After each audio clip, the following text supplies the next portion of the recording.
Hello and welcome to Rathod science academy. ఈ రోజు మనం ఈ క్లాస్లో వెరీ ఇంపార్టెంట్ ఆర్టికల్స్ మన హిందీలో ఏమొచ్చాయో తీసుకొని తెలుగులో చూద్దాం.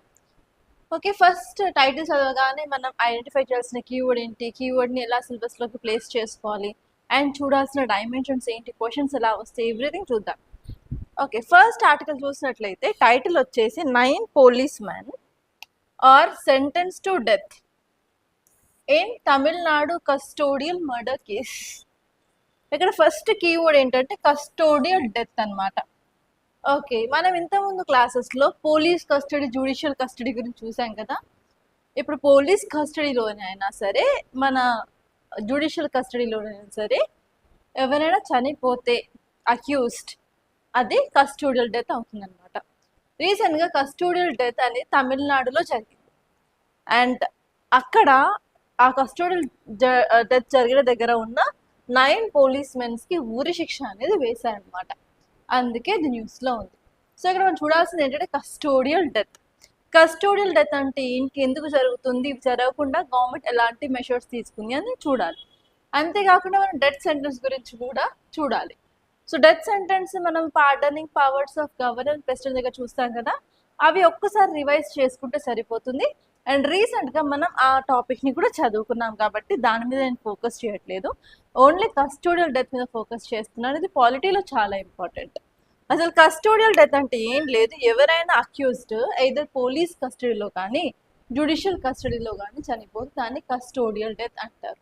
ఎందుకు చనిపోతారు? మేజర్ రీజన్స్ వచ్చేసి టార్చర్ పెట్టడం, అండ్ అదే కాకుండా నెగ్లిజెన్స్ వల్ల, అలాగే ప్రాపర్గా ట్రీట్ చేయకపోతే చనిపోవడం జరుగుతుంది అనమాట. ఏ కారణంగా అయినా కానీ పోలీస్ కస్టడీలో కానీ జ్యుడిషియల్ కస్టడీలో కానీ చనిపోతే దాన్ని కస్టోడియల్ డెత్ అంటారు.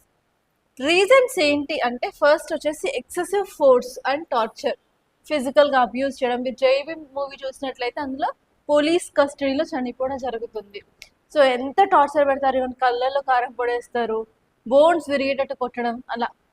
అండ్ నెక్స్ట్ వచ్చేసి week legal enforcement and delayed justice.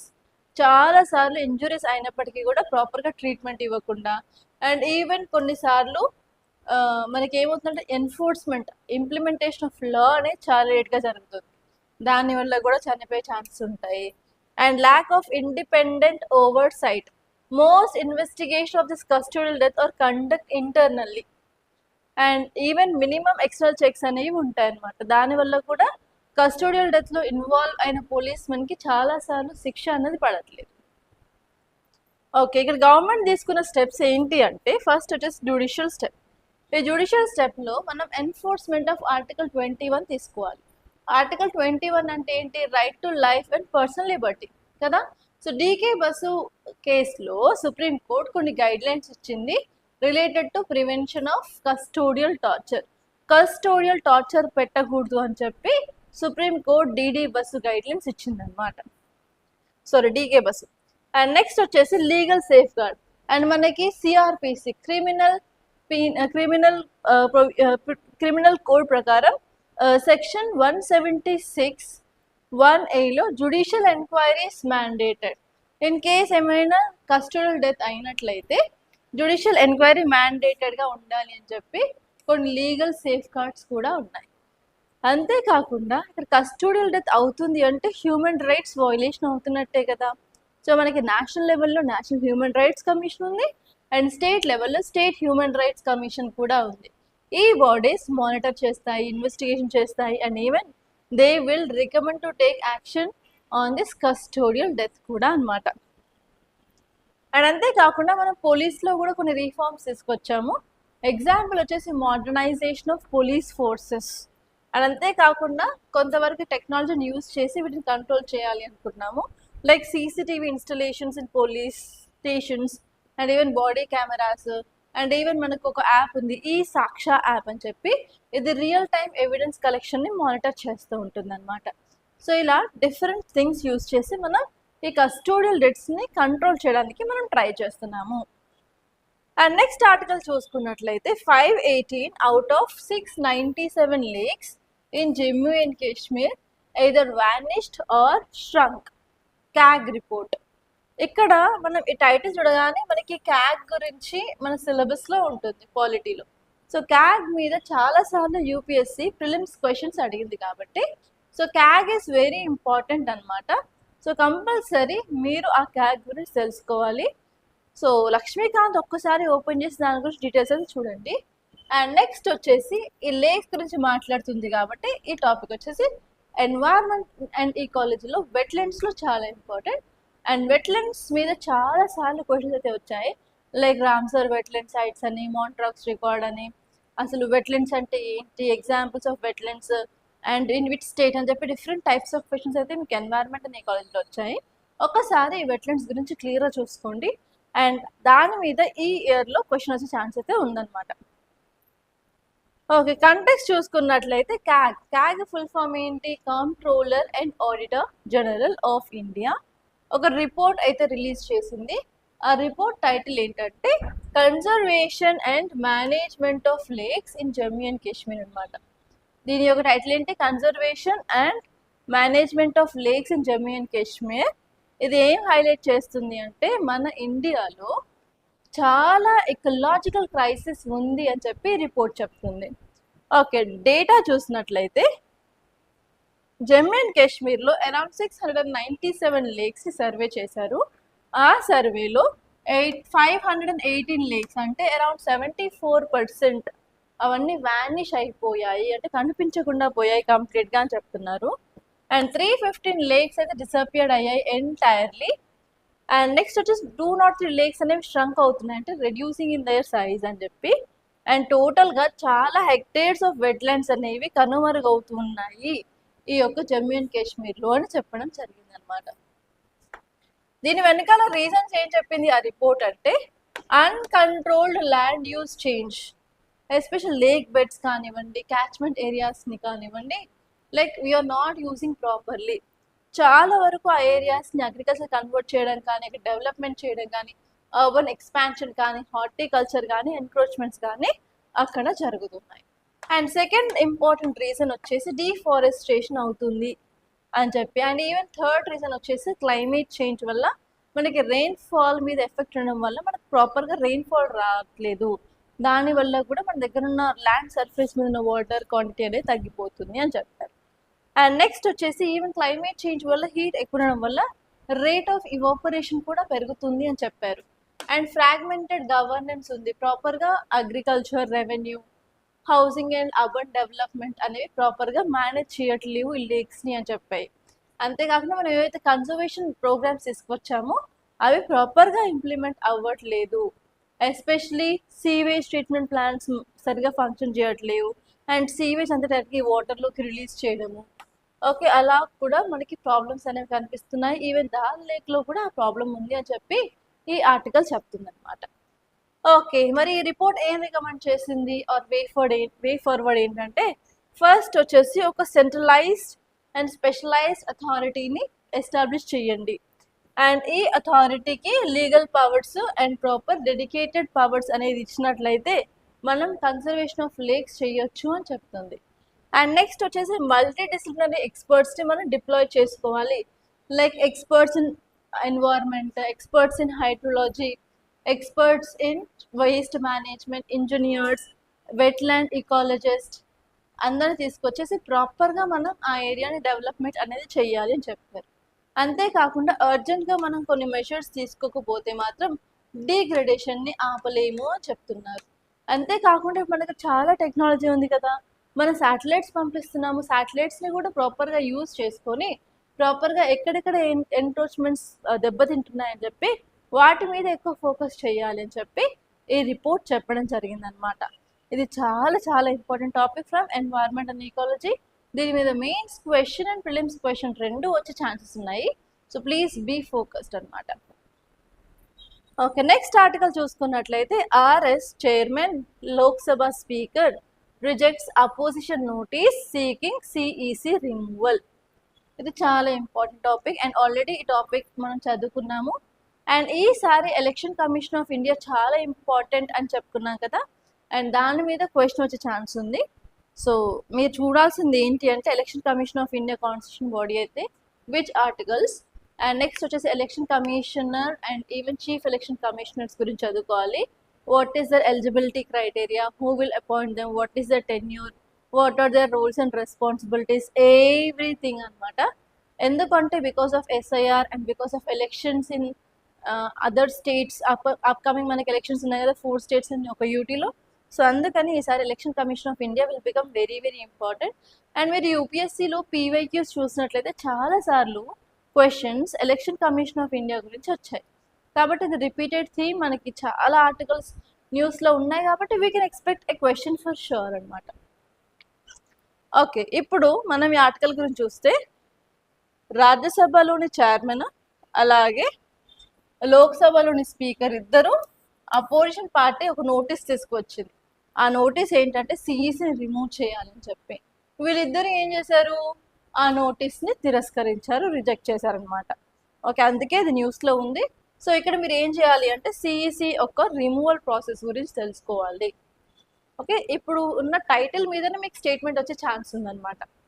So ఇప్పుడు మనం election commissioner, chief election commissioner గురించి చూసుకున్నట్లయితే మనకి ఆర్టికల్ 324 ఏం చెప్తుంది అంటే, yes, election commission of India is having powers related to superintendents direction and control of elections to ensure free and fair elections అని మనం చదువుకున్నాం. సో ఇక్కడ constitution safeguards and provisions చూసుకున్నప్పుడు ఫస్ట్ వచ్చేసి ఆర్టికల్ 324 సబ్ క్లాస్ 5 అనమాట. ఇదేం చెప్తుంది అంటే, the law made by the parliament, the service conditions and tenure of election commissioners and regional commissioners are determined by whom, president. ఎవరు determine చేస్తారు election commissioner గురించి everything అంటే ప్రెసిడెంట్ అని చెప్పారు. And even a law made by a parliament కూడా చేస్తుంది అని చెప్పారు. అండ్ నెక్స్ట్ వచ్చేసి సిఈసిని ఎలా రిమూవ్ చేస్తారు అంటే, same in the manner of the grounds of supreme court judge. Supreme court జడ్జ్ని ఎలాగైతే రిమూవ్ చేస్తామో అదే గ్రౌండ్స్ మీద అదే విధంగా చీఫ్ ఎలక్షన్ కమిషనర్ని కూడా మనం రిమూవ్ చేస్తామన్నమాట. ఓకే, మరి ఇంకా మిగతా అదర్ ఎలక్షన్ కమిషనర్స్ అంటే based on the recommendation of CEC ఇంకా ఉన్న ఇద్దరు ఎలక్షన్ కమిషనర్స్ రిమూవ్ చేయడం జరుగుతుంది. ఓకే, ఇప్పుడు ప్రాసెస్ ఏంటో చూద్దాం. ప్రాసెస్ చూసుకున్నట్లయితే ఫస్ట్ ఏ గ్రౌండ్స్ మీద రిమూవ్ చేస్తారు అంటే, same as the grounds of supreme court judge. అవేంటంటే ప్రూవ్డ్ మిస్బిహేవియర్ ఆర్ ఇన్కెపాసిటీ. ఈ రెండు గ్రౌండ్స్ మీదనే మనం వారిని రిమూవ్ చేయొచ్చు అనమాట, proved misbehaviour and incapacity. Procedure చూసుకున్నట్లయితే ఈ ప్రొసీజర్ ఎక్కడుంది అంటే, యాజ్ ఇన్ ఆర్ కాన్స్టిట్యూషన్ లేదు, కానీ ఏమని చెప్పారు, మన సుప్రీంకోర్టు జడ్జిని ఎలా రిమూవ్ చేస్తారో అలాగే రిమూవ్ చేస్తామని చెప్పారు. కానీ సుప్రీంకోర్టు జడ్జిని ఎలా రిమూవ్ చేయాలో కాన్స్టిట్యూషన్లో ఉందా? లేదు. అది ఎక్కడ రాస్తుంది అంటే జడ్జెస్ ఎంక్వైరీ యాక్ట్లో రాస్తుంది.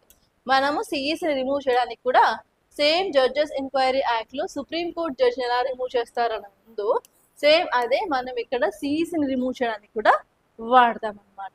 డైరెక్ట్గా procedure for removal of CEC అనేది మన కాన్స్టిట్యూషన్లో లేదు. ఓకే, ఇప్పుడు రిమూవల్ ప్రాసెస్ ఏంటి అని అంటే, ఫస్ట్ వచ్చేసి ఒక మోషన్ని తీసుకురావాలి. ఇదే మోషన్ అంటారు, రిమూవల్ ఆఫ్ సిఈసి మోషన్ అని అంటారు అనమాట. అండ్ ఆ మోషన్లో ఏంటంటే ఎందుకు రిమూవ్ చేయాలనుకుంటున్నారో కూడా రీజన్స్ అయితే చెప్పాలి. రీజన్స్ అందులో రాసిన తర్వాత ఆ మోషన్ని అరౌండ్ 100 మెంబర్స్ ఇన్ లోక్సభ వాళ్ళు సైన్ చేయాలి, రాజ్యసభ అయితే 50 మంది. దాని మీద కూడా మీకు క్వశ్చన్ వచ్చే ఛాన్స్ ఉంది. ఓకే, వాళ్ళు సైన్ చేసిన తర్వాత ఇది తీసుకెళ్ళి ఏ హౌస్లో ఉంటారో ఆ హౌస్లో వాళ్ళకి స్పీకర్కి, ఫర్ ఎగ్జాంపుల్ లోక్సభలో అయితే స్పీకర్కి ఇస్తారు, రాజ్యసభలో అయితే చైర్మన్కి ఇస్తారనమాట. ఆ మోషన్ని ఇచ్చిన తర్వాత వాళ్ళ యొక్క అధికారం ఏంటి, ఈ స్పీకర్ కానీ చైర్మన్ కానీ దాన్ని యాక్సెప్ట్ చేయొచ్చు, దాన్ని రిజెక్ట్ చేయొచ్చు. సో ఇప్పుడున్న కేసులో ఏంటంటే వాళ్ళు యాక్సెప్ట్ చేయకుండా దాన్ని రిజెక్ట్ చేయడం జరిగిందనమాట. Okay, so if in case speaker కానీ చైర్మన్ కానీ ఆ మోషన్ని యాక్సెప్ట్ చేసినట్లయితే వాళ్ళు ఏం చేస్తారు అంటే ఒక కమిటీని ఫామ్ చేస్తారు. ఈ కమిటీలో 3 పర్సన్స్ ఉంటారు. ఆ 3 ఎవరు అంటే supreme court judge, high court chief justice, అలాగే ఒక డిస్టింగ్విష్డ్ డ్యూరిస్ట్ అనమాట. సో ఈ 3 కలిసి వాళ్ళు చెప్పిన ఛార్జెస్ పైన ఇన్వెస్టిగేషన్ స్టార్ట్ చేస్తారు. ఓకే, ఇన్వెస్టిగేషన్ స్టార్ట్ చేసిన తర్వాత వాళ్ళు ఫైండ్ అవుట్ చేస్తారు ఏది నిజం ఏది కాదు అని చెప్పి వాళ్ళు ఒక రిపోర్ట్ని తయారు చేస్తారు. ఆ రిపోర్ట్ని ఫైనల్గా సబ్మిట్ చేస్తారనమాట. ఆ రిపోర్ట్ని సబ్మిట్ చేసిన తర్వాత వాళ్ళు ఓటింగ్ అనేది పెడతారనమాట. ఇఫ్ ఇన్ కేస్ ఆ రిపోర్ట్లో ఎస్ వాళ్ళు దే డిడ్ సమ్ ఛార్జెస్ అని ప్రూవ్ అయితే ఆ యొక్క మోషన్ని ఓటింగ్లో పెడతారు హౌజెస్లో. అండ్ బోత్ హౌజెస్లో స్పెషల్ మెజారిటీ ఇది పాస్ అవ్వాలి. ఇది పాస్ అయిన రోజే ప్రెసిడెంట్ ఒక ఆర్డర్ తీసుకొచ్చి ఆయనని రిమూవ్ అనేది ఆ రోజు చేయడం జరుగుతుంది. ఇది the process of removal of CEC. ఇది same as supreme court judge removal process లాగానే ఉంటుంది. ఓకే, నెక్స్ట్ ఆర్టికల్ చూసినట్లయితే ఇల్లాజికల్ యాక్ట్స్. మనం రీసెంట్గా ఒక ఆర్టికల్ చూసాం, మాల్దా గెరావ్ అని చెప్పి. ఆ గెరావ్ ఏంటి, ఇప్పుడు వెస్ట్ బెంగాల్లో ఎలక్షన్స్ ఉన్నాయి. రీసెంట్గా election commission of India SIR తీసుకొచ్చి స్పెషల్ ఇంటెన్స్ డివిజన్. అందులో లక్షలాది మంది వాళ్ళ యొక్క నేమ్స్ ఓటర్ లిస్ట్లో కోల్పోవడం జరిగింది. అప్పుడు సుప్రీంకోర్టు ఏం చెప్పింది, ఇన్ కేస్ మీ నేమ్ అక్కడ లేదు అంటే ట్రిబ్యునల్స్ దగ్గరికి వెళ్ళండి అని చెప్పింది. ఇప్పుడు ట్రిబ్యునల్స్ అనేవి జరుగుతూ ఉన్నాయి అండ్ దే ఆర్ హియరింగ్ ఆ పిటిషన్స్, వాళ్ళు తెచ్చిన పిటిషన్స్ అన్ని వాళ్ళు వింటూ వాళ్ళకి జడ్జ్మెంట్ అనేది ఇస్తున్నారు. సో రీసెంట్గా ఏమైంది అంటే వాళ్ళ యొక్క వర్క్ అయిపోయింది అరౌండ్ 5 o'clockకి. వాళ్ళు వెళ్ళేటప్పుడు వాళ్ళని వెళ్ళకుండా అడ్డుకొని బంధించారు. ఒక 9 hours వరకు వాళ్ళకి ఎలాంటి ఫుడ్ వాటర్ లేకుండా అలా బంధించారనమాట. దాన్నే గెరావ్ అంటున్నారు. అండ్ ఇక్కడ చీఫ్ జస్టిస్ ఆఫ్ ఇండియా కొన్ని స్టేట్మెంట్స్ చేశారు. అవి ఏంటంటే ఇది కరెక్ట్ కాదు and West Bengal is mostly politically polarised state అని అన్నారు. అండ్ ఇలా అడ్డుకోవడం వల్ల సుప్రీం కోర్ట్ అథారిటీకి భంగం కలిగింది, ఇది ఒక పెద్ద ఛాలెంజ్ అని కూడా ఆయన స్టేట్మెంట్ చేశారనమాట. దాని గురించే ఇక్కడ ఇచ్చారు. So Malda gherao to protest the SIR adjudication vitiates Bengal election. So ఏంటంటే ఇప్పుడు ఇలా ట్రిబ్యునల్స్ యొక్క వర్క్ వాళ్ళు చేయనివ్వలేదు అన్నట్లయితే, వాళ్ళు హియరింగ్స్ వినలేదు అంటే చాలా మంది వాళ్ళ రైట్ టు ఓట్ హక్కుని కోల్పోతారు. సో దానివల్ల బెంగాల్ ఎలక్షన్స్ మీద చాలా ఇంపాక్ట్ ఉంటుంది అని చెప్పి ఈ ఆర్టికల్ చెప్పింది. అంతకు మించి ఇంకేం లేదు. జస్ట్ నెంబర్స్ ఇచ్చారు, నెంబర్స్ కూడా గుర్తుపెట్టుకోవాల్సిన అవసరం లేదు. ఓకే, నెక్స్ట్ ఆర్టికల్ వచ్చేసి అరెస్ట్ ది గ్రీఫ్. ఈ ఆర్టికల్ యొక్క టైటిల్ చూసినట్లయితే అరెస్ట్ ది గ్రీఫ్ అంటున్నారు.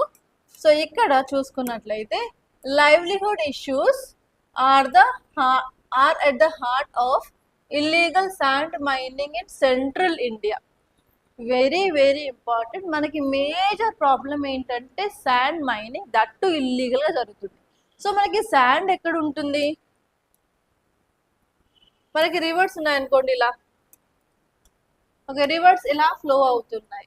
ఆ రివర్స్ దగ్గర మనకి శాండ్ అనేది దొరుకుతుంది and sand is very important for construction activities. Okay, so ఇప్పుడు ఏమవుతుంది అంటే సెంట్రల్ ఇండియాలో ఉన్న మేజర్ ప్రాబ్లం ఏంటంటే ఇల్లీగల్ శాండ్ మైనింగ్ అన్నమాట. ఇల్లీగల్ శాండ్ మైనింగ్ అనేది సెంట్రల్ ఇండియాలో ఉన్న మేజర్ ప్రాబ్లం. ఎస్పెషలీ ఆర్టికల్లో ఒక ప్లేస్ ఇచ్చారు, అదేంటంటే నేషనల్ చాంబాల్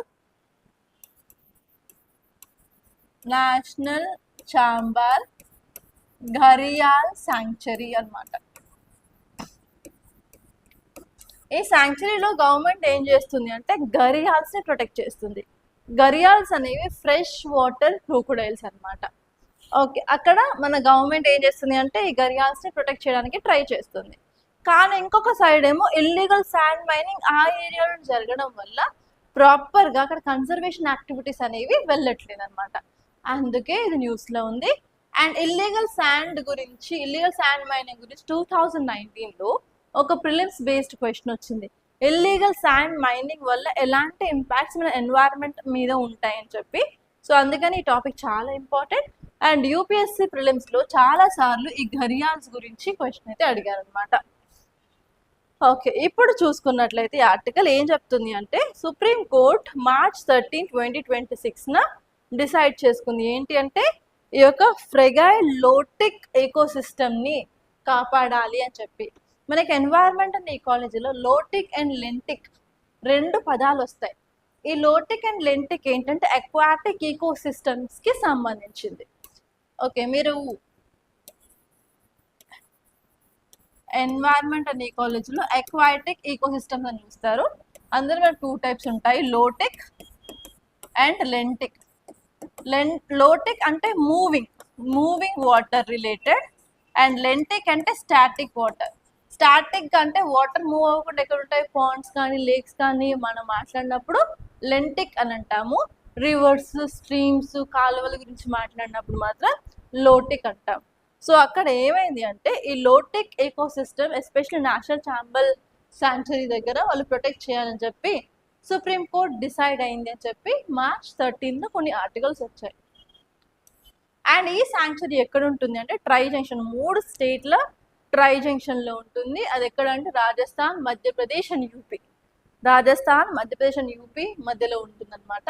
ఇక్కడ ఎండేంజర్డ్ గరియాల్స్ ఉంటాయి. IUCN రెడ్ లిస్ట్లో ఈ గరియాల్స్ని ఎండేంజర్డ్ కేటగిరీలో పెట్టారు. ఇవి ఫ్రెష్ వాటర్లో మాత్రమే ఉంటాయి అండ్ ఇవి ఫిష్ ఈటింగ్ క్రొకోడైల్స్ అన్నమాట. ఓకే, అక్కడ ఏమవుతుందంటే ర్యాంపెంట్గా చాలా ఎక్కువగా ఇల్లీగల్ శాండ్ మైనింగ్ జరగడం వల్ల అక్కడ శాంక్చురీ పైన చాలా ఇంపాక్ట్స్ అనేవి ఉన్నాయి. అండ్ ఇల్లీగల్ శాండ్ మైనింగ్ వల్ల ఏమవుతుందంటే అక్కడ శాండ్ నెస్టింగ్ స్పీస్ అంటే శాండ్లో ఏవైతే నెస్టులు చేసుకొని అంటే బర్రోస్ చేసుకొని ఉంటాయో ఆ అనిమల్ నెంబర్ డ్రాస్టికల్గా తగ్గిపోతుంది అని చెప్పారు. అండ్ అంతేకాకుండా మైనింగ్ యాక్టివిటీస్ వల్ల మనకి అక్కడ మాఫియా అనేది చాలా ఎక్కువ అయిపోయింది. అండ్ ఈవెన్ అక్కడ అన్రిజిస్టర్డ్ వెహికల్స్ అనేవి చాలా ఎక్కువగా మూవ్ అవుతున్నాయి. సో వెహికల్స్ అనేవి ఎక్కువ మూవ్ అయినప్పుడు అవి లైట్ పొల్యూషన్, సౌండ్ పొల్యూషన్, అలాగే వెహికులార్ పొల్యూషన్ చేయడం వల్ల అక్కడున్న యానిమల్స్కి చాలా థ్రెట్ అనేది ఇంక్రీజ్ అయ్యింది అని చెప్తున్నారు అనమాట. అండ్ ఇప్పుడు మనం ఈ నేషనల్ చాంబల్ శాంక్చురీ గురించి చూసుకున్నట్లయితే ఇది national Chambal gharial wild life sanctuary అంటారు. అండ్ ఇక్కడ మనకి సిగ్నిఫికెంట్గా రివర్లో ఉండే animals, fresh water animal species అనేవి చాలా ఎక్కువగా కనిపిస్తాయి. And it is the first only tri state protected area. ఇంతకుముందు చెప్పుకున్నాం కదా, ఇది అనేది 3 స్టేట్ సరిహద్దులో ఉంది. 3 స్టేట్స్ కలిసే దగ్గర అంటారు. So Rajasthan, MP and UP మధ్యలో అనమాట. అండ్ ఇది వచ్చేసి approximately 600 kilometre stretch of Chambal river అనేది ఇక్కడ మనం చూస్తాము. అండ్ 90% ఆఫ్ గరియాల్ పాపులేషన్ ఇక్కడ ఉంది. సో మీకు క్వశ్చన్ ఎలా వచ్చింది UPSCలో అంటే PYQs చూసుకున్నట్లయితే in which of the following sanctuary we can see gharial population కూడా ఇచ్చారు. ఆన్సర్ వచ్చేసి చాంబల్. అందుకే చాలా ఇంపార్టెంట్ టాపిక్ అనమాట. అండ్ ఇక్కడ మనకి గరియాల్స్ ఉంటాయి అండ్ ఈవెన్ రివర్ డాల్ఫిన్స్ కూడా కనిపిస్తాయి అనమాట. అండ్ అంతేకాకుండా మార్ష్ క్రొకోడైల్స్, మగ్గర్స్ కనిపిస్తాయి, రెడ్ క్రౌన్డ్ రూఫ్ టర్టిల్ కనిపిస్తుంది, smooth coated otter, striped hyena కూడా ఈ ఏరియాలో కనిపిస్తాయి అన్నమాట. Okay, see this article. ఈ ఆర్టికల్ వచ్చేసి climate change as a public health emergency. దీని మీద మీకు ఎస్సే కూడా రావచ్చండి. సింపుల్గా చెప్పాలి అంటే క్లైమేట్ చేంజ్ విపరీతంగా అవుతుంది. ఈ క్లైమేట్ చేంజ్ అనేది ఒక హెల్త్ ఎమర్జెన్సీ లాగా మారే సిచ్యువేషన్ ఉంది అంటున్నారు. సో ఇప్పుడు మనం సమ్మర్ సీజన్లో ఉన్నాం. బేసిక్గా మాట్లాడుకున్నట్లయితే సమ్మర్లో మనకి ఎక్కువ ఎండలు ఉంటాయి అండ్ దానివల్ల హీట్ పెరుగుతుంది. సో ఇప్పుడు క్లైమేట్ చేంజ్ వల్ల ఇంటెన్సిటీ ఆఫ్ హీట్ అనేది 2 రెట్లు పెరిగే ఛాన్స్ ఉంది. సో ఇప్పుడు హీట్ పెరగడం వల్ల ఆబ్వియస్గా ఏమవుతుంది, వాటర్ అవైలబిలిటీ తగ్గిపోతుంది. దానివల్ల ఫస్ట్ వచ్చేసి మనకి ఎక్కువ హీట్ ఉంటే ఎక్కువ దాహం వేస్తుంది, ఎందుకు బాడీ డీహైడ్రేట్ అవుతుంది కాబట్టి. ఫస్ట్ ప్రాబ్లం వచ్చేసి డీహైడ్రేషన్ ప్రాబ్లం ఉండొచ్చు. అండ్ నెక్స్ట్ ఇంపార్టెంట్ ఏంటంటే మనకి టెంపరేచర్ పెరుగుతూ ఉంటే కొన్ని డిసీజెస్ పెరుగుతూ ఉంటాయి. ఎందుకంటే టెంపరేచర్ పెరుగుతూ ఉంటే ఏవైతే వెక్టార్స్ ఉంటాయో డిసీజ్ కాజింగ్ ఆర్గానిజమ్స్ అవి ఎక్కువ మల్టిప్లై, ఎక్కువ బ్రీడ్ అయ్యే ఛాన్స్ ఉంటాయి. ఫర్ ఎగ్జాంపుల్ హౌస్ ఫ్లై కానివ్వండి అండ్ ఈవెన్ మస్కిటోస్ కానివ్వండి, they will breed more in this high temperature.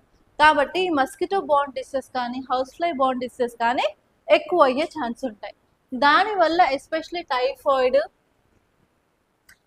దానివల్ల కలరా, టైఫాయిడ్, హెపటైటిస్ ఏ, లెప్టోస్పోరోసిస్ అనే డిసీజెస్ పెరిగే ఛాన్స్ ఉంది.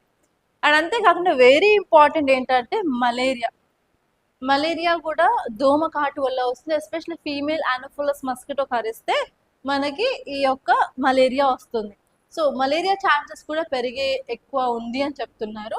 అండ్ అంతేకాకుండా క్లైమేట్ చేంజ్ ఎక్కువ అవ్వడం వల్ల ఎస్పెషల్లీ గ్రీన్ హౌస్ గ్యాసెస్ ఎక్కువ అయ్యి వెహికులర్ పొల్యూషన్ అనేది ఎక్కువ మన అట్మాస్ఫియర్లో ఉండడం వల్ల especially elderly people and children యొక్క లంగ్స్ కూడా ఎఫెక్ట్ అయ్యే ఛాన్స్ ఉన్నాయి. ఎస్, ఇక్కడ చూసుకున్నట్లయితే fine particulate matter that will penetrates deep into the lungs. దానివల్ల లంగ్స్ వాపు రావడం కానీ, లంగ్స్లలో వాటర్ చేరడం కానీ, అండ్ ఈవెన్ లంగ్ ఫంక్షన్ అనేది ఎఫెక్ట్ అయిపోయి asthma and even chronic obstructive pulmonary disorders వచ్చే ఛాన్స్ ఉంది. అండ్ ఈవెన్ బ్లడ్ ప్రెషర్ పెరిగే chance, and even atherosclerosis, heart attack, strokes, hyper tension, kidney damage. So మన బాడీలో ఉన్న మేజర్ ఆర్గాన్స్ అన్ని effect అయ్యే ఛాన్స్ ఉంది. And even very important thing ఏం చెప్పారు అంటే ఫుడ్ సెక్యూరిటీ కూడా ఇంపాక్ట్ అయ్యే ఛాన్స్ ఉంది అంటున్నారు. సో మనకి ఎండలు ఎక్కువ ఉండడం వల్ల ఏమవుతుంది, దానివల్ల అగ్రికల్చర్ ప్రొడక్టివిటీ విపరీతంగా పడిపోతుంది. అగ్రికల్చర్ ప్రొడక్టివిటీ అనేది తగ్గడం వల్ల can we ensure food security? Food security ensure చేయలేము. ఫుడ్ అనేది ప్రాపర్గా తీసుకోకపోతే మనం can we live properly? Food is very important కదా. We always think about maintenance of nutritious diet, balance diet అవి అంటున్నాం. ఇన్ కేస్ క్లైమేట్ చేంజ్ వల్ల food availability తగ్గిపోతే ఏమవుతుంది, మన బాడీలో ఉన్న కొవ్వంతా కరిగిపోతుంది, మసిల్స్ కరిగిపోతే ఓన్లీ బాడీలో స్కెల్టనే మిగులుతుంది కదా. సో అలా ఫుడ్ సెక్యూరిటీ అనేది కూడా మనం మెయింటైన్ చేయకపోతే మాత్రం చాలా ప్రాబ్లం వచ్చే ఛాన్సెస్ ఉన్నాయి. For example micronutrient deficiency disease వచ్చే ఛాన్స్ ఉంది, మ్యాక్రోన్యూట్రియం డెఫిషియన్సీ వచ్చే ఛాన్సెస్ కూడా ఉన్నాయి అని చెప్పి ఆర్టికల్ చెప్తుంది అనమాట. So first of all we have to fight against climate change properly, then only we can ensure the health of the people అని ఈ ఆర్టికల్ చెప్పడం జరిగింది అనమాట. Okay, now let us see the prelims practice questions. ఫస్ట్ వచ్చేసి the Constitution of India provides for both vertical and horizontal distribution of powers. And next వచ్చేసి the residuary powers lies with states in India. And next one వచ్చేసి the Interstate Council is a constitutional body. So దీనికి answer కామెంట్లో చెప్పండి. And prelims చాలా దగ్గరికి వస్తుంది కాబట్టి UPSC ఇంతకుముందు అడిగిన ప్రీవియస్ ఇయర్స్ థీమ్స్ తీసుకొని నేను క్వశ్చన్స్ అయితే ట్రై చేస్తున్నాను ఫ్రేమ్ చేయడానికి. Try to answer this question, ఎందుకంటే చాలాసార్లు ఇంటర్ స్టేట్ కౌన్సిల్ గురించి క్వశ్చన్ అడిగారు అండ్ ఈవెన్ రెసిడ్యూరీ పవర్స్ గురించి కూడా క్వశ్చన్ అడిగారు కాబట్టి I try to included that. And next question వచ్చేసి కన్సిడర్ ద ఫాలోయింగ్ స్టేట్మెంట్స్. ఈరోజు ఘరియాల్ స్పీసెస్ న్యూస్లో ఉంది కాబట్టి ఇచ్చాను. ఫస్ట్ వచ్చేసి keystone species have disproportionately larger ecological impact. Second one వచ్చేసి all invasive species are alien species. Third one వచ్చేసి endemic species are always threatened species. Which are correct అని చెప్పి అడిగారు. So try to give me the answer in the comment box. By this I'm concluding. Thank you so much guys for watching, and if you like this class, please do hit the like button, please do share this class to your friends, and do subscribe to our YouTube channel.